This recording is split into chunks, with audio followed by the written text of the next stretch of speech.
E aí galera, tudo bem com vocês? Vamos para mais um giro de notícias sobre o Cruzeiro com questões importantes que têm movimentado o ambiente do nosso clube. Meu nome é Emerson Araújo, esse é o canal 6x1 e desde o início eu peço para você deixar o like no vídeo, se inscrever no canal caso ainda não seja inscrito e usar os comentários para deixar a sua opinião sobre cada um dos assuntos. Lembrando que o vídeo é feito com o patrocínio do OneFootball, que é o maior aplicativo sobre futebol do planeta com mais de 20 milhões de downloads. Ele é totalmente gratuito, está disponível tanto para Android quanto para iOS e o link para você baixá-lo está aqui na descrição desse vídeo, beleza? No início da tarde dessa quarta-feira, o Cruzeiro conseguiu o efeito suspensivo para a punição, que deixaria o clube sem mando de campo na última rodada do Campeonato Brasileiro contra o Palmeiras. Com esse efeito suspensivo, que o Cruzeiro recorreu, vai para o pleno ainda, e pode ser que o Cruzeiro tenha que pagar sim com a perda de um mando de campo, além da multa de R$100 mil pelos incidentes de violência acontecidos no Cruzeiro e Atlético. Mas essa punição não vai ser aplicada esse ano, tanto o jogo Cruzeiro e CSA na quinta-feira, quanto o jogo Cruzeiro e Palmeiras no dia 8 de dezembro estão garantidos para o Mineirão. O Cruzeiro vai encerrar esse Campeonato Brasileiro jogando na sua casa. Se houver a necessidade de alguma punição, ela vai ser cumprida no ano que vem. É uma notícia muito importante sim, porque a gente sabe a situação difícil que o Cruzeiro se encontra e jogar dentro de casa tem que ser uma arma nesse momento. Não apenas pela presença da torcida, mas as referências de campo e tudo mais. O Mineirão é a casa do Cruzeiro, por mais que a gente tenha problemas com a Minas Arena, sempre que for possível o Cruzeiro tem que mandar seus jogos lá e ter que fazer um jogo a 100 km de Belo Horizonte seria, sem dúvida nenhuma, um fator a mais complicado aí nessa nossa luta contra o rebaixamento. E falando em decisão no Mineirão, 25 mil torcedores já estão garantidos na partida de quinta-feira, Cruzeiro e CSA, um jogo chave aí pra gente conseguir sair da zona de rebaixamento, porque se o Cruzeiro vencer, provavelmente a gente sai da zona, é improvável que todos os concorrentes ali também ganhem. Alguns setores como o vermelho inferior inclusive já estão esgotados e a diretoria abriu venda para o laranja inferior, que é atrás do gol ali do lado esquerdo. Até então esse setor estaria vazio, mas como a procura por entradas tem sido grande, foi aberta a venda nesse setor, então a expectativa é de que a gente tenha sim um grande público. Tomara que a gente passe pelo menos de 40 mil, o que já vai ser um espetáculo para o momento horroroso que o Cruzeiro vive tanto por parte do campo, quanto pelas cagadas que a diretoria tem feito. Algo que tem ajudado nesse comparecimento da torcida, na minha opinião, é o fato de muitos ídolos do clube terem mandado os vídeos, pedindo aí o apoio da torcida. Ontem mesmo eu já falei que o Alex mandou, que o Nonato foi quem começou com essa ideia. Inclusive o Nonato merece parabéns, porque é um cara que nunca foi devidamente valorizado pelo clube. Mas além desses atletas, vários outros também mandaram vídeos, Ricardinho, Paulinho McLaren, Roberto Gaúcho, Aristizábal, muita gente boa de bola, e é nessas horas que a gente para um pouquinho para entender que o momento do Cruzeiro é muito ruim, mas a história do Cruzeiro é muito grande. Essas pessoas que passaram pelo clube construíram algo muito grande e não são alguns anos, 5 anos eu diria, de péssimas administrações que vão destruir o Cruzeiro. A gente vai sim passar muito aperto nos próximos anos, mas o Cruzeiro vai sair dessa. Ah, mas e se cair? Se cair, caiu, irmão. É rebaixado, joga a Série B e volta no campo. Não tem conversa. O Cruzeiro esse ano ele não tem direito de reclamar de nada.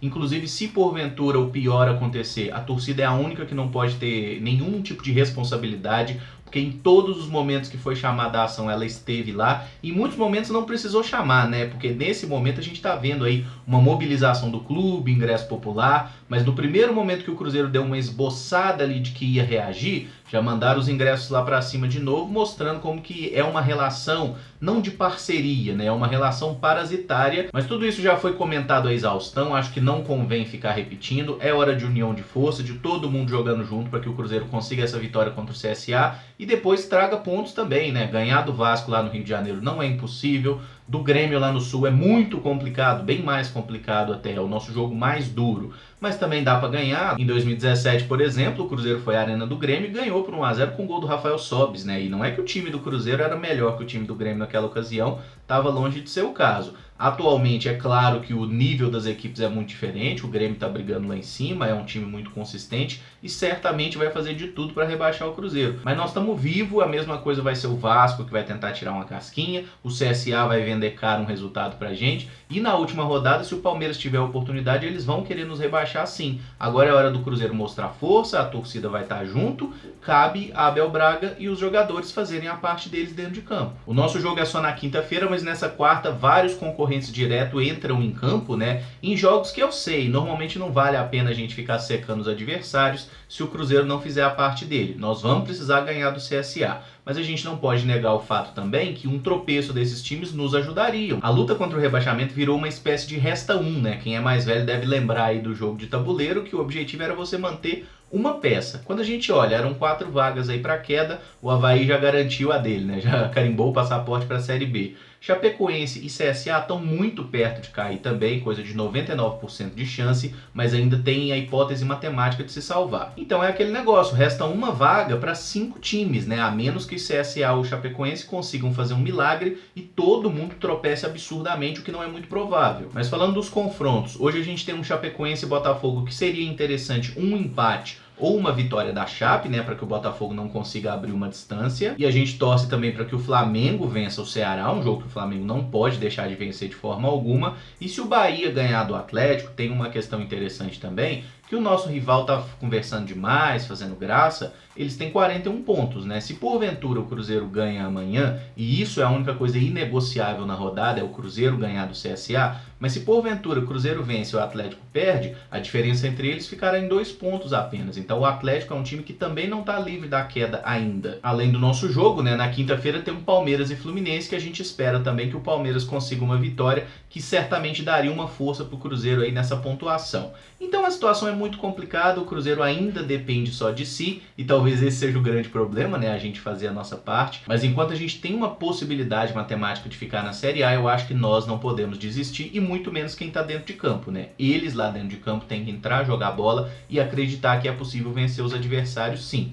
O pré-jogo de Cruzeiro e CSA, normalmente eu boto o pré-jogo um dia antes, mas hoje excepcionalmente eu resolvi fazer esse vídeo de notícias e amanhã, dia do jogo, pela manhã, entra o pré-jogo, tá bom? E para fechar, o jornalista Jorge Nicola, que trabalha no Yahoo, na ESPN e em alguns outros veículos, fez um vídeo lá no seu canal de YouTube falando que se o Cruzeiro for rebaixado nessa temporada, ele corre um sério risco de falência. Pois bem, esse chamariz aí de que o Cruzeiro pode falir é nada mais nada menos do que um sensacionalismo barato. É a ideia de tentar chamar a atenção para um fato espetacular, sendo que isso está bem distante, né, da realidade. O próprio time que o Nicola torce, a Portuguesa, até hoje não faliu. É um time que joga apenas campeonatos estaduais de divisões inferiores, mas ainda segue existindo, apesar de todas as dívidas e de todos os problemas que tem. A legislação ela é extremamente perdulária para com os clubes e não tem por que a gente ficar louco por isso. O Cruzeiro vai viver anos complicados, sim, tem uma dívida imensa, tem problemas na FIFA, tem um elenco caro que não entrega nada, tudo isso a gente já sabe. Mas o clube não vai falir simplesmente porque ele tem uma torcida muito grande. E o fato de ter essa torcida grande, estima-se que o Cruzeiro tenha por volta de 9 milhões de torcedores, isso faz com que o clube ainda tenha um potencial de arrecadação grande, mesmo que ele caia para a Série B. Vai cair verba de TV? Sim, mas o Cruzeiro já tem algumas coisas interessantes, como o patrocinador de material esportivo já está garantido, já tem também um patrocinador master assinado para o ano que vem, até já pegou boa parte do dinheiro, né? Que é lá dos Supermercados BH, mas o Cruzeiro não é um time que não tem saída para os problemas. Eu acredito que a dívida no próximo balanço deve passar de 600 milhões de reais, se não chegar a 700, e o negócio é sim muito complicado e exige que o Cruzeiro faça um trabalho de reestruturação financeira e passando também pelo campo. É inadmissível o quanto o Cruzeiro gasta com o departamento de futebol que não produz nada. Agora o momento que o Nicola manda muito mal no vídeo é quando ele fala das ações na FIFA e desconsidera fatores básicos, como por exemplo o fato de que caso o clube seja condenado lá na Corte Arbitral do Esporte, ele tem um prazo para fazer o pagamento e evitar a punição. Então não estamos num estágio em que se o Cruzeiro perder o recurso, ele vai falir, vai perder 6 pontos, vai ser proibido de contratar. A questão não é assim, como eu já expliquei até em um vídeo específico sobre isso. Se o clube perde no recurso, ele tem um prazo para fazer o pagamento, pagou a dívida, ele não toma punição. Mas aí, Emerson, o Cruzeiro está devendo, como é que vai pagar a dívida? Pega outro empréstimo bancário, amigo. Empréstimo bancário não te tira ponto no campeonato, mesmo que você não pague e ele tenha juros imensos e a sua dívida vai ser cada vez maior. Agora, dívida com outro clube, essa sim, causa aí perda de ponto, proibição de contratação, até rebaixamento se for o caso. Então, gente, eu sempre falo para vocês ter muito cuidado com essa questão do caça-clique, do jornalista desesperado que quer vender pauta a qualquer custo, que é muito o caso do Jorge Nicola. Não é a primeira vez que ele faz isso, não vai ser a última, porque infelizmente esse tipo de jornalista tem cada vez mais espaço no mercado. Agora, não cometam o mesmo erro que o Itair Machado de supervalorizar o tamanho do Cruzeiro e achar que vai fazer um acordo de bosta igual fizeram com o Digimais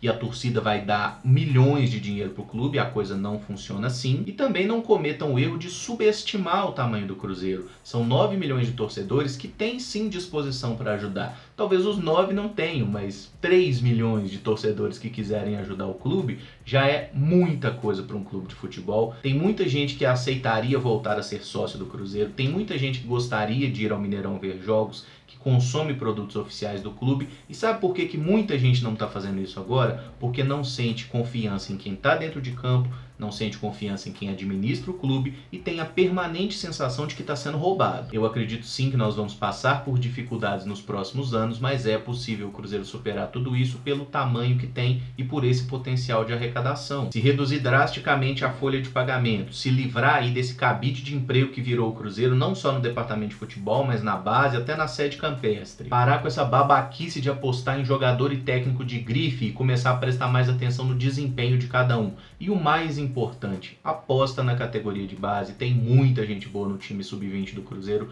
É uma das melhores gerações que esse clube já viu na sua história. Se souber trabalhar direito, a gente vai sair dessa. Eu não vou dizer que vai ser fácil, não vou dizer que vai ser indolor, mas a gente vai superar isso. Agora, se continuar na merda, contratando jogador porque empresário indicou, contratando amiguinho, né, e diretor sendo amiguinho de jogador e derrubando técnico em panelinha, aí nós não vamos reestruturar nunca, tá? Aí sim o Cruzeiro tem a chance de falir. Em dado momento o Nicola até fala lá de salário dos jogadores do Cruzeiro, né, cifras absurdas, algumas delas até desencontradas com valores que já foram passados anteriormente, mas eu acho que não cabe abordar isso nesse momento. A gente já sabe que o elenco do Cruzeiro é muito caro e que essa galera toda tem que sair. Esses jogadores mais caros vão ter que limpar o beco, a gente vai precisar de gente nova, não apenas porque eles sejam caros, tá? E se for rebaixado não vai ter dinheiro. Se ficar na Série A eles têm que sumir também, simplesmente porque em campo eles não se provaram. Mas daqui a 4 jogos acaba a temporada, nós vamos ter bastante tempo para falar aí de reformulação no elenco e já sabendo se o Cruzeiro estará na Série A ou na Série B. Então dá pra gente segurar aí mais esses 10, 15 dias até entrar de fato nesse tema. O vídeo fica por aqui. Se gostou, deixa o like, se inscreve no canal caso ainda não seja inscrito e usa os comentários para deixar a sua opinião sobre cada um dos assuntos aqui abordados. Muito obrigado por acompanhar, um abraço, até o próximo vídeo. Valeu!